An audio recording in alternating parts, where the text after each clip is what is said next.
आज हम बात करेंगे देश की सबसे बड़ी खबर के साथ ही राज्यों की महत्वपूर्ण खबरों की और जानेंगे कि आज देश के दिल्ली, हरियाणा, पंजाब, हिमाचल, मध्य प्रदेश, छत्तीसगढ़, राजस्थान, महाराष्ट्र, उत्तर प्रदेश, उत्तराखंड के साथ ही अन्य राज्यों की अहम खबरें क्या कुछ रहने वाली हैं।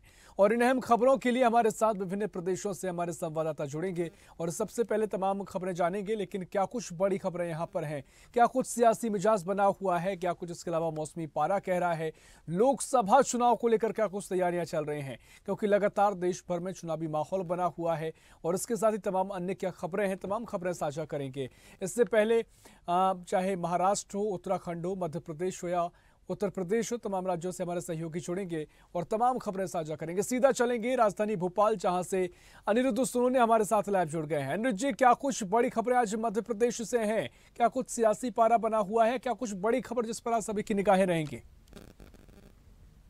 देखिए, मध्य प्रदेश से पिछले 2 से 3 दिनों से सबसे बड़ी खबर यही है कि यहाँ पे जो लहसुन के भाव है वो बिल्कुल आसमान छू रहे हैं और किसानों को इससे बड़ा फायदा हो रहा है। देखा जाए तो पूरे मालवा बेल्ट में, खासकर मंदसौर नीमच का जो बेल्ट है उज्जैन वाला, उसमें लहसुन की जबरदस्त बम्पर आवक हुई है और लहसुन पहली बार 19 से 20 हजार रुपए प्रति क्विंटल बिक रहा है। अभी तक देखा जाए तो मालवा बेल्ट को सोयाबीन के लिए जाना जाता था कि सोयाबीन की फसल यहाँ बड़ी तादाद में पैदा होती है और इसके भाव भी अच्छे मिलते हैं। लेकिन ये पहले कोविड के बाद ये पहला मौका है जब लहसुन के भाव 19 से 20 हजार रुपए प्रति क्विंटल मिल रहे हैं। और यहाँ तक कि किसानों ने खेतों पे अपने गार्ड भी तैनात कर दिए कि लहसुन कहीं चोरी न हो जाए। तो ये किसानों के लिए बड़ी अच्छी खबर है, मध्य प्रदेश के लिए अच्छी खबर है, सरकार के लिए अच्छी खबर है कि किसानों को लहसुन के भाव इतने ज़बरदस्त मिल रहे हैं। और जब तक ये सीज़न समाप्त होगा तब तक खासकर मालवा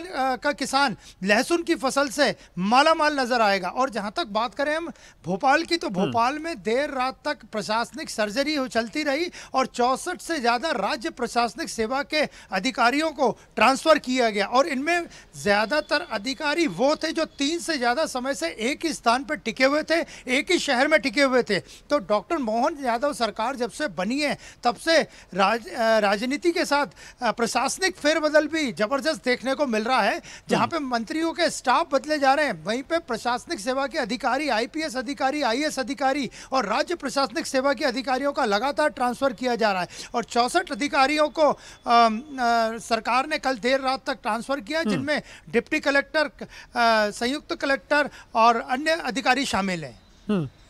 निश्चित तौर पर ये तमाम खबरें आपने साझा की। साथ ही गृह मंत्री अमित शाह को लेकर भी चर्चा है कि ग्वालियर में कार्यकर्ताओं से चर्चा करेंगे और लोकसभा को लेकर अब रणनीति आगे बढ़ाएंगे। इसको लेकर क्या जानकारी है, क्योंकि बीजेपी अब लगातार वैसे भी चुनावी मोड़ में तो नजर आ ही रही है, लेकिन अब रणनीतिक तौर पर क्या कुछ आगे की स्थिति साफ हो पाएगी? देखिए, केंद्रीय गृह मंत्री अमित शाह कल एक महत्वपूर्ण दौरे पे मध्य प्रदेश आएंगे और देखा जाए तो 2023 का जो विधानसभा चुनाव है मध्य प्रदेश का, वो केंद्रीय गृह मंत्री अमित शाह और उनकी टीम के नेतृत्व में मध्य प्रदेश में लड़ा गया, जिसमें 230 में से भारतीय जनता पार्टी ने 166 सीटें जीती। और अमित शाह ने विधानसभा चुनाव में अपने अभियान की शुरुआत इंदौर से की थी, और लेकिन इस बार 2024 के लोकसभा चुनाव की जो शुरुआत है वे ग्वालियर से कर रहे हैं। और कल अमित शाह का एक महत्वपूर्ण मध्य प्रदेश दौरा है, जिसमें वे ग्वालियर में मौजूद रहेंगे। ग्वालियर क्लस्टर की वे बैठक लेंगे। ये बड़ी महत्वपूर्ण बैठक है जिसमें ग्वालियर, गुना, ऐसे 4 शहर आते हैं, वहाँ की वो बैठक लेंगे। इसके बाद वे भोपाल भी आएंगे और भोपाल में सबसे बड़ा उनका जो कार्यक्रम है वो हितग्राही जिन्होंने कि नरेंद्र मोदी की सरकार में, केंद्र सरकार में योजनाओं का फायदा उठाया है, उनके 3 हितग्राहियों के घर में भी जाएंगे। इसके अलावा भोपाल में उनका एक भारतीय जनता पार्टी में बैठक का भी कार्यक्रम है। और इसके अलावा वे एक प्रबुद्ध जनों की बैठक लेंगे, जिसमें साहित्यकार, लेखक, बिजनेसमैन, रिटर्नलिस्ट आदि, वकील, डॉक्टर्स आदि शामिल रहेंगे। और ये जो प्रबुद्ध जनों की बैठक होगी ये भोपाल के कुशाभाऊ कन्वेंशन सेंटर में होगी। तो कल कुल मिला के देखा जाए तो कल मध्य प्रदेश के महत्वपूर्ण दौरे पे केंद्रीय गृह मंत्री अमित शाह रहेंगे। निश्चित तौर पर काफी महत्वपूर्ण दौरा उनका रहेगा। मैं आप पर लौटूंगा, सीधा हम मुंबई चलेंगे, जहां से हमारे सहयोगी राहुल पुजारी हमारे साथ लाइव जुड़ गए हैं। राहुल, क्या कुछ बड़ी खबरें आज आप साझा कर रहे हैं? क्या कुछ सियासी मिजाज बना हुआ है या इसके अलावा कुछ ऐसी खबरें जिस पर आज सभी की निगाहें रहेंगी? जी, जैसा मैं बता दूं, कल बड़ी दुखद खबर आ रही थी। कल महाराष्ट्र में कल पूर्व सीएम जो मनोहर जोशी हैं, कल उनका निधन होगा। कल हिंदुजा अस्पताल में उन्होंने आखिरी सांस ली और उनके हार्ट अटैक आने से उनका निधन हो गया और कल उनको राजकीय सम्मान के साथ उनके अंतिम संस्कार किए गए। ये बहुत बड़ी दुखद थी और शिवसेना को बहुत बड़ा झटका लगा, खासकर उद्धव ठाकरे की शिवसेना के उद्धव ठाकरे की बाला साहब ठाकरे ने उनको सीएम बनाया था जब वो थे, तो उनको लेके जब चुनाव आ रहा था तो उनकी बहुत बड़ी पकड़ भी थी मनोज जोशी जी की। तो उसको देखते हुए बहुत बड़ा डेंट लगा उद्धव ठाकरे की शिवसेना की। अब तो दो शिवसेना बन गई है, लेकिन दोनों शिवसेना में सम्मान होता था और दोनों शिवसेना ने कल दुख किया, अंतिम संस्कार में शामिल भी हुए। एकनाथ शिंदे की शिवसेना और उद्धव ठाकरे की शिवसेना, ये बहुत बड़ा झटका लगा कल शिव सैनिकों को। मनोज जोशी चले गए। और जो दूसरी बड़ी जो खबर आ रही है कि वैष्णवी रेल मंत्री जो अपने हैं अश्विनी वैष्णव, कल वो बहुत बड़ी सौगात दी है बुलेट ट्रेन की। वैसे बुलेट ट्रेन की सौगात तो मिल चुकी थी मुंबई से अहमदाबाद के लिए मुंबई को, लेकिन कल उसमें तेजी आ गई, काफी तेजी से काम शुरू हो गया। कल जो रेल मंत्री अश्विनी वैष्णव जब आए, मैं आपको बता दूं उसकी खासियत क्या है कि दुनिया का सबसे पहला ऐसा प्लेटफॉर्म बन रहा है बुलेट ट्रेन का जो 10 मंजिल नीचे और 30 मंजिल ऊपर प्लेटफॉर्म बनेगा, जो दुनिया में ऐसा कहीं नहीं बनाया हुआ है। और 21 किलोमीटर जो बन रहा है, जो वो अंडरग्राउंड बन रहा है और 7 किलोमीटर समुद्र के अंदर बन रहा है। ऐसा एशिया में कहीं भी ऐसा बुलेट ट्रेन की कोई भी वो नहीं है, नहीं बना हुआ है। और इसको देखते हुए मुंबई का बहुत उत्साहित है। जिस तरह से मुंबई में आने वाले 2026 और 27 में बन के तैयार होगा तो मुंबई कुछ अलग ही देगी। समुद्र के अंदर से यात्रा जब बुलेट ट्रेन से की जाएगी और मुंबई से अहमदाबाद की केवल 2 घंटे में यात्रा पूरी हो जाएगी 508 किलोमीटर को। और इसको देखते हुए काफी उत्साहित है। और रेल मंत्री ने जिस तरह से सौगात दिया और बोला कि कुछ पिछले गवर्नमेंट के कारण जो राज्य सरकार की सरकारें थी उनकी वजह से काम धीमा पड़ गया था, लेकिन अब ये काम बहुत तेज से होगा और ये बुलेट ट्रेन चलेगी। और कल फ्राइडे का दिन था, जब ऋषभ तो बता दो फ्राइडे के दिन तो बॉलीवुड का एक अलग वो रहता है, तो कल फ्राइडे को आर्टिकल 370 रिलीज हुए यामिनी गौतम की। उसको देखते हुए क्या नाम है कल काफी, क्योंकि ये कश्मीर में रिलीज नहीं हुई थी, कश्मीर पूरी कश्मीर के ऊपर बनाई गई थी और कश्मीर में रिलीज नहीं की गई। यामिनी गौतम का बहुत अच्छा ऑफिसर का रोल है और गृह मंत्री अमित शाह का वो डायलॉग इसमें काफी फेमस हो गया है कि हम जान दे देंगे लेकिन कश्मीर नहीं। राहुल देखिए इस फिल्म को कैसे देखा जा रहा है, कितना लोगों का रिस्पॉन्स भी मिल रहा है, क्योंकि ऐसा लगातार सियासी मिजाज भी इससे बदलता है। क्योंकि कई बार आरोप लगते हैं कि जब जब चुनाव सामने आते हैं कोई ऐसी फिल्म जरूर आती है जो देश के मुद्दों पर 370 हो, या फिर इसके अलावा इसके पहले कश्मीर मुद्दे पर एक फिल्म और आई, लेकिन ऐसे तमाम आरोप लगते रहे, सियासी तुल भी पकड़ते रहे मामले। इसको लेकर कोई ऐसी चर्चा है? ये सब आप बिल्कुल ठीक कह रहे हैं। जब भी चुनावी मोड आती है ना बीजेपी की, तो कोई ना कोई ऐसी देशभक्ति और देश वाली पिक्चर आ ही जाए करती, चाहे कश्मीर फाइल हो चाहे कुछ भी हो। अब ये आर्टिकल 370 आ गई है, इसको लेके भी विपक्ष एक तरह से वो हो गया और कह रहा है जब भी कोई आती है तो ये प्रमोट करते। वैसे सोशल मीडिया पूरी मीडिया को तो कब्जा कर रखे हैं, बॉलीवुड को भी कब्जा कर लिया। जब भी कोई पिक्चर आती है, जब भी कोई इलेक्शन आता है तो बीजेपी ऐसा लगता है कि बीजेपी डायरेक्टर बन गई और फाइनेंस करती है, ऐसा विपक्ष का कहना है। लेकिन ऐसा कुछ नहीं है। डायरेक्टर जिसे जो कहानी अच्छी मिलती है तो बॉलीवुड में बनती है। और 370 कहीं ना कहीं लोकसभा चुनाव में भी इनको फायदा पहुंचाएगा। जिस तरह से अमित शाह का ये डायलॉग जो फेमस हो गया है कि आप क्या बात करते हैं, मैं कश्मीर के लिए जान दे दूंगा, वो टेक लाइन जो फेमस हो गई वो शायद ये लोकसभा चुनाव में भी काम आएगा। और बात करूं क्रिकेट जगत की, तो क्रिकेट जगत के महाकुंभ चालू हो चुका है, WPL भी चालू हो गया है। और उसके बाद टेस्ट मैच में 307 पे 7 कल इंडिया ने बड़ा अच्छा परफॉर्म किया। लड़कों ने जिस तरह से परफॉर्म किया उसको देखते हुए काफी। IPL भी 22 मार्च से शुरू होने वाला है। तो जिस तरह से लोकसभा चुनाव आ रहे हैं और IPL का महाकुंभ भी शुरू होने वाला है, उसको देखते हुए बहुत उत्साहित है क्रिकेट जगत के लोग। ठीक है राहुल, तमाम और भी खबरें आपसे हम जानेंगे। काफी महत्वपूर्ण खबरें आपने अभी तक साझा भी करी हैं। हमारे और भी सहयोगी हमारे साथ जुड़ गए हैं। लखनऊ से हमारे सहयोगी राशिद अलवी हमारे साथ जुड़ गए हैं। इसके अलावा देहरादून से ब्यूरो चीफ अवनीश जी हमारे साथ जुड़ गए हैं। सीधा उत्तराखंड के देहरादून चलेंगे जहां से अवनीश जी हमारे साथ जुड़े हुए हैं। अवनीश जी, क्या कुछ बड़ी खबरें आज हैं? क्या सियासी मिजाज क्या कुछ बना हुआ है? ऐसी वो खबरें जिन पर आज सभी की निगाहें रहने वाली हैं? जी बिल्कुल ऋषभ, देखिए यहाँ पे अगर बात करें, सबसे पहले चुनाव की बात करें, 2024 का जो चुनाव आने वाला है उसको लेके जहाँ जो सत्ता पक्ष बीजेपी बिल्कुल निश्चित तौर पे जो है यहाँ पे पूरी तरीके से जो है यहाँ पे निश्चित है। उनका कहना था कि 5 सीटों यहाँ पे भाजपा तैयारियां करी, उसके लिए जो है यहाँ पे बैठक है वो हो रही है। और उसके बाद जो है केंद्रीय पार्लियामेंट जो नाम है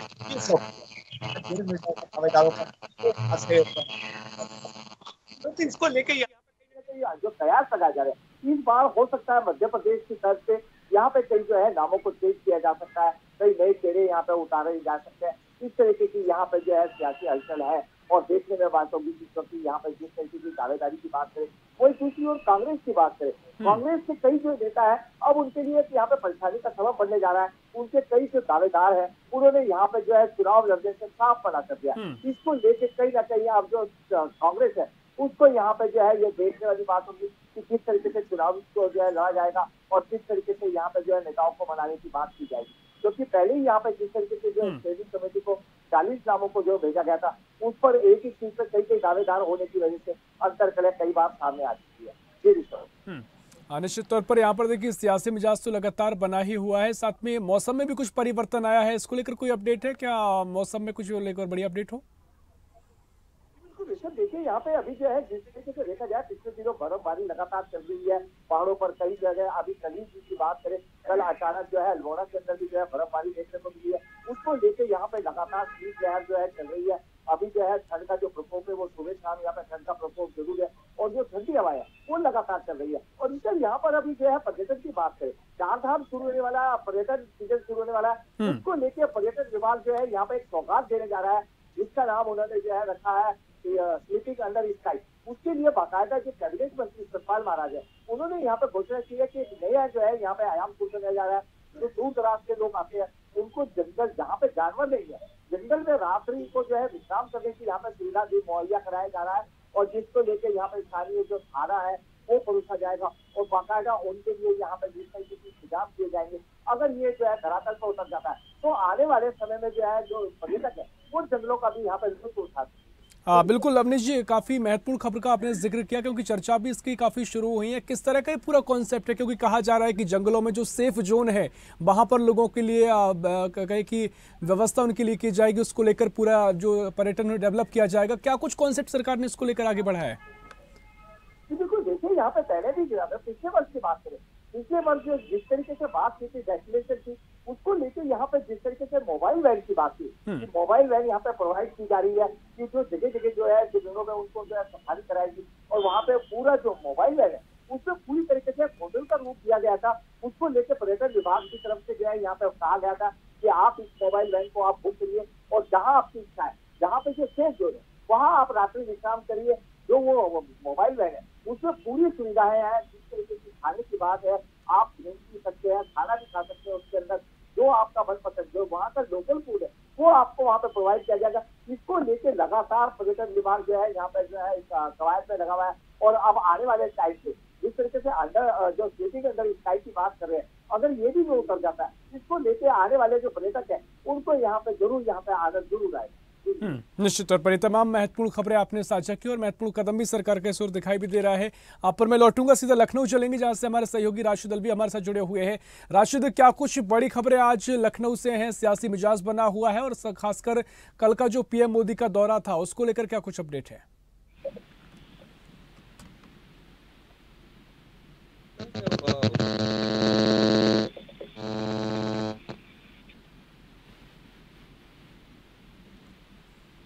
राशिद, आपकी आवाज प्रॉपर यहाँ नहीं पहुंच पा रही है। मैं चाहूंगा आवाज दुरुस्त हो, आपसे पर लौटूंगा। मैं सीधा भोपाल चलेंगे। अनुज जी, मैं आपके पास आ रहा हूं। जिस तरीके से अमृत भारत योजना के तहत भी आपने तमाम खबरों का पहले भी जिक्र किया, लेकिन प्रधानमंत्री मोदी शिलान्यास करने जा रहे हैं। तमाम स्टेशनों को और भी विकसित किया जाएगा और भी उनका काम जो पहले चल रहा है व्यवस्थाएं बेहतर की जाएंगी। इसको लेकर मध्य प्रदेश पर काफी निगाहें सभी की रहने वाली हैं। किस तरह से पीएम मोदी शिलान्यास लोकार्पण करने जा रहे हैं? देखिए, प्रधानमंत्री 29 तारीख को मध्य प्रदेश में महत्वपूर्ण योजना का शिलान्यास करने जा रहे हैं, लोकार्पण करने जा रहे हैं। जहां तक बात करें अमृत भारत योजना की, तो इस योजना में काम पहले ही शुरू हो चुका है। कई स्टेशन बनाए जा चुके हैं, कई स्टेशन जो छोटे स्टेशन है उनका निर्माण किया जा रहा है और आने वाले दिनों में प्रधानमंत्री खुद नए स्टेशनों का उद्घाटन करेंगे। लेकिन इन सबके बीच 26 तारीख को कूनो से एक बड़ी खबर आ रही है कि कूनो में चीता सफारी शुरू हो रहा है। और चीता सफारी की बात करें तो कूनो में नामीबिया से और अफ्रीका से चीते लाए गए थे, जिन्हें प्रधानमंत्री नरेंद्र मोदी ने खुद कूनो नेशनल पार्क में छोड़ा था। तो 26 फरवरी से कूनो में चीता सफारी शुरू हो रही है। इसका शुभारंभ डॉक्टर मोहन यादव खुद करेंगे। और देखा जाए तो इस चीता सफारी से सहारिया जनजाति है जो उसकी संस्कृति को वापस जिंदा करने की कोशिश की जा रही है। और देश विदेश से पर्यटक जब कूनो सफारी पहुंचेंगे और चीता सफारी के को देखेंगे तो उसमें उन्हें जनजातीय समुदाय की जो झलक है वो भी देखी जाएगी। तो ये एक बड़ी महत्वाकांक्षी योजना है जिसका शुभारंभ 26 फरवरी को मुख्यमंत्री डॉक्टर मोहन यादव करेंगे। और इसमें लगभग 50 करोड़ से ज़्यादा का खर्च आ रहा है। कूनो नेशनल पार्क या कूनो चीता पार्क एक बार फिर चीता सफारी के लिए देश में दुनिया भर में पहचाना जाने लगेगा। निश्चित तौर पर महत्वपूर्ण खबर का आपने जिक्र किया। राशिद, मैं आपके पास आ रहा हूं, जो आवाज प्रॉपर नहीं आ पा रही थी वो दुरुस्त हो गई है। क्या कुछ बड़ी खबरें हैं आज उत्तर प्रदेश से, लखनऊ से? सियासी मिजाज क्या कुछ बना हुआ है और क्या बड़ी खबरें वो जिन पर आज सभी की निगाहें रहेंगी? जिस तरह से लोकसभा चुनाव को देखते हुए उत्तर प्रदेश में लगातार गहमी गहमा बना हुआ है। और दूसरी बात कहें तो कल जो राजस्थान के मुख्यमंत्री है भजनलाल शर्मा, वो भी मुख्यमंत्री योगी आदित्यनाथ के आवास 5 KD कालिदास मार्ग पे उनसे मुलाकात की और मुलाकात करने के बाद चर्चाएं की। और दूसरी बड़ी बात अगर करें तो जो लोकसभा चुनाव है उसको देखते हुए उत्तर प्रदेश में जिस तरह से समाजवादी पार्टी और कांग्रेस पार्टी जो अन्य पार्टियां हैं वो लगातार अपनी सियासी मिजाज बनाने में लगी हुई है। और दूसरी तरफ अगर बात करें तो जिस तरह से बहुजन समाज पार्टी के मुखिया जो मायावती हैं, उनका कोई भी अभी तक प्रतिक्रिया नहीं आई है, क्योंकि लोकसभा चुनाव नजदीक भी आ गया है। लगातार लोग अपनी अपनी पार्टियों का दावेदार खड़ा कर रहे हैं और जो दावेदार हैं उनको भी बैठक में शामिल कर रहे हैं। उसको देखते हुए कहीं ना कहीं अगर उत्तर प्रदेश की बात करें तो उत्तर प्रदेश में जो अगर लोकसभा चुनाव की बात करें तो जिस तरह से उत्तर प्रदेश में भारतीय जनता पार्टी काम की है उसको देखते हुए जो जनता है उसको जनता को राशिद, देखिए जिस तरीके से कांग्रेस और समाजवादी पार्टी में जो समझौता हुआ है सीट शेयरिंग को लेकर, 17 पर कांग्रेस लड़ेगी और बाकी 63 सीटों पर सपा चुनाव लड़ेगी, तो ऐसे में इसके बाद रणनीति तो अब बन गई है। लेकिन तमाम चर्चा ये भी है कि अखिलेश यादव प्रधानमंत्री पद को लेकर चर्चा भी इससे पहले कुछ निकलकर सामने आई है क्या? क्योंकि तमाम तरीके से जो सपा नेता हैं वो इस बात को प्रमुखता से उठा रहे हैं कि अखिलेश पीएम का चेहरा हो सकते हैं, तो इसको लेकर भी कोई चर्चा है? जी बिल्कुल, कहीं ना कहीं देखिए उत्तर प्रदेश में अगर अखिलेश यादव की बात करें तो अखिलेश यादव जो समाजवादी पार्टी के कार्यकर्ता हैं, जो वरिष्ठ पदाधिकारी हैं, कहीं ना कहीं उनके दिलों की भावनाएं होंगी कि अगर सरकार गठबंधन में अगर बनती है तो हमारे जो नेता अखिलेश यादव हैं उन्हें ही मुख्यमंत्री प्रधानमंत्री बनाया जाएगा। दूसरी बात है कि प्रधानमंत्री के दावेदार या तो अखिलेश यादव को समझ रहे हैं या तो फिर राहुल गांधी को। दूसरी तरफ अगर बात करें तो जो प्रदेश अध्यक्ष अजय राय हैं जिनका टक्कर सीधे नरेंद्र मोदी से होगा, क्योंकि लगातार जो प्रधानमंत्री नरेंद्र मोदी काशी से वाराणसी से सांसद भी हैं और उस सीट पर कांग्रेस अजय राय को, जो प्रदेश अध्यक्ष अजय राय कांग्रेस पार्टी के हैं, उनको लड़ाने का काम कर रही है। निश्चित तौर पर देखना होगा किस रणनीति के साथ जो गठबंधन है वो आगे बढ़ता है। सीधा राहुल, मैं आपके पास आ रहा हूं। जिस तरीके से आपने तमाम खबरों का जिक्र पहले भी किया, लेकिन सीट शेयरिंग को लेकर चर्चा महाराष्ट्र में भी हो रही है। लगातार उद्धव गुट की जो शिवसेना है उससे राहुल गांधी की बातचीत हुई है, क्या कुछ फॉर्मूले पर चर्चा निकलकर सामने आ पाई है? और राज्यों में सीट की बंटवारे हो चुके हैं, लेकिन महाराष्ट्र का पेच अभी भी फंसा हुआ है। महाराष्ट्र का पेच विपक्ष हो चाहे सत्ता पक्ष हो, सब दोनों तरफ फंसा हुआ है। सत्ता पक्ष में भी जो एनडीए की पूरे गठबंधन है और जो घटक दल है उनकी भी सीट बंटवारों का अभी कंफ्यूजन और पेच फंसा हुआ है कि कौन सी सीट पे कौन लड़ेगा। इस तरह एकनाथ शिंदे ने भी 18 सीट की दावा ठोक दिया है और जिस तरह से अजित पवार की एनसीपी वो भी 9 से 10 11 सीट मांग रही है और जो उनके घटक दल है 1-2 सीटें मांग रहे हैं। तो बीजेपी की सीट अगर देखा जाए तो 15 सीट पे लड़ेगी, तो बीजेपी को तो घाटा ही है। तो उसको देखते हुए बीजेपी के लिए सरदर्द हो गया और सरदर्द हो गया कि किस तरह सीट बंटवारा किया जाए। अभी तक सीट बंटवारे नहीं हो पाए हैं और महाराष्ट्र में, जबकि यूपी के बाद अगर सबसे अधिक लोकसभा सीट है तो महाराष्ट्र की 48 सीट है। तो उसको देखते हुए बीजेपी के लिए भी सरदर्द हो गया है सत्ता पक्ष के लिए। और यहाँ विपक्ष की बात करें तो कांग्रेस गठबंधन की जो पूरी है विपक्ष है उसके लिए भी सरदर्द। अभी 23 सीट पर कल शिवसेना ने दावा ठोक दिया, पहले 18 सीट मांग रही थी, अब 23 सीट मांग रही है। और दूसरी शरद पवार की जो एनसीपी है वो 15 सीट पे लड़ेगी और उनके जो घटक दल है वो 2-2, 3-3 सीटें मांग रहे हैं।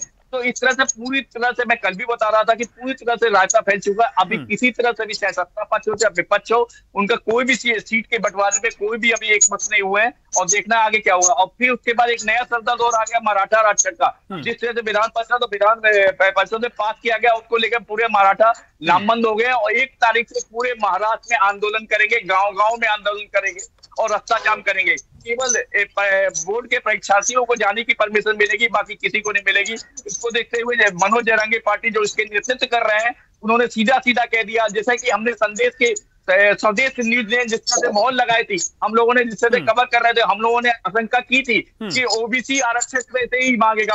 केवल स्वदेश न्यूज ऐसा था जो शुरू से बता रहे थे कि ये शायद ये आरक्षण जो पारित किया जाएगा, ये पूरी तरह से न्याय संगत नहीं होगा और इस पे विरोध होगा। केवल हमारा ही चैनल ऐसा था स्वदेश जो बार बार ये कह रहा था, उस पे मोहर लग गई, और मनोज जरांगे पार्टी ने सीधा बोल दिया, जब तक ओबीसी आरक्षण में से नहीं मिलेगा हम मानेंगे नहीं, और इस आंदोलन को उग्र 1 तारीख से बहुत उग्र कर देंगे। जी नहीं सर, निश्चित तौर पर काफी महत्वपूर्ण खबरें आपने साझा की। सीधा अवनीश जी, मैं आपके पास आ रहा हूँ। जिस तरीके से लोकसभा चुनाव को लेकर आपने पहले भी जिक्र किया, तो क्योंकि यूसीसी तो बड़ा मुद्दा था, वो मसला हो चुका है, यूसीसी उत्तराखंड में कानून आ चुका है। इसके बाद अब कोई ऐसे मुद्दे दिखाई देते हैं जिसको लेकर सत्ता पक्ष बीजेपी हो या फिर कांग्रेस के बीच में बड़ी टक्कर देखी जा रही हो? तो बिल्कुल ऋषभ, देखिए यहाँ पे अगर बात करें लोकसभा चुनाव की, तो बीजेपी ने यहाँ आज जो है यहाँ पे कल जो है देर रात यहाँ पे जो अपनी जो चुनाव समिति है उसका बाकायदा गठन कर दिया है। अलग अलग जो है पद यहाँ पे जो है दे दिए गए हैं कि ये विज्ञापन से लेके प्रचार प्रसार और तमाम चीजों को लेके बूथ स्तर तक के जो पदाधिकारी को नियुक्ति दे दी गई है। उनका कहना था कि जिस तरीके से यहाँ पे जो है पूरी 75% जो है यहाँ पे वोट की बात की जा रही है, और यहाँ पे कहा जाता है कि जिस तरीके से 370 का नारा यहाँ पे लगातार चल रहा है, ये 5 सीटें किस तरीके से अपने कब्जे में ले जाए, इसके लिए बाकायदा जो है रणनीति यहाँ पे तय की जा रही है। और उसको लेकर यहाँ पे पूरी तरीके से मुस्तैद बीजेपी नजर आ रही है, क्योंकि इनके जो राष्ट्रीय अध्यक्ष है जेपी नड्डा, उनका भी यहाँ पे दौरा जो है वो प्रस्तावित है। उसको लेकर बाकायदा जिस तरीके से यहाँ पे रणनीति तय की जा रही है और बैठकों का दौर जारी है, पूरी तरीके से जो चुनावी मोड में यहाँ पे भाजपा नजर आ रही है। वही बात करें जिस तरीके से अभी, क्योंकि यहाँ पे जो है 26 तारीख से यहाँ पे विधानसभा का सत्र होना है, जिसको लेके पहले ही यहाँ पे, क्योंकि वो जो सत्र होना था वो गैरसैंण में होना था, उसको लेके बाकायदा जो है सियासी जो पारा था वो यहाँ पे पूरी तरीके से गरमाया हुआ नजर आ रहा है। क्योंकि कांग्रेस पहले ही कह चुकी थी कि जो गैरसैंण राजधानी है वो यहाँ पे सपनों की राजधानी कहा जा सकता था, जिसको लेके आंदोलन लगातार उत्तराखंड का जो है यहाँ पे निर्माण किया गया था, उसको लेके। और जो भाजपा है वो यहाँ पे विधानसभा का जो सत्र है वो देहरादून में कराने जा रही है, और लगातार इसको लेके यहाँ पे विपक्ष का कहना था कि हम वहाँ पे एक डमी सत्र को चलाएंगे, और तमाम जो है वहाँ पे बाकायदा एक मुख्यमंत्री भी नियुक्त किया जाएगा, जो प्रदेश अध्यक्ष की तरफ से जो है कहा गया है कि वहाँ निश्चित तौर पर अवनीश जी, महत्वपूर्ण खबरें ये हैं। समय हमारे पास इतना है, बहुत शुक्रिया आप सभी सहयोगियों का करना चाहूंगा तमाम जानकारी साझा करने के लिए। मध्य प्रदेश, छत्तीसगढ़, उत्तर प्रदेश और उत्तराखंड से महत्वपूर्ण खबरें थी जो हमारे सहयोगी ने साझा की हैं। सियासी पारा हाई है क्योंकि लोकसभा चुनाव सामने है, विपक्षी गठबंधन भी तैयारी में लगा हुआ है, बीजेपी भी अपनी रणनीति को आगे बढ़ा रही है। उसके साथ ही तमाम और भी खबरें थी जो हमारे सहयोगी ने साझा की हैं। फिलहाल के लिए खास इस देश प्रदेश में इतना ही। देश प्रदेश की और खबरों के लिए देखते रहिए स्वदेश न्यूज, सबसे पहले देश। ऐसी ही खबरों के लिए हमें लाइक करें, शेयर करें, फॉलो करें और यूट्यूब पर सब्सक्राइब करें और बेल आइकन दबाना ना भूलें। साथ ही ताजा अपडेट्स के लिए हमारी वेबसाइट स्वदेशलाइव.com पर जरूर जाएं।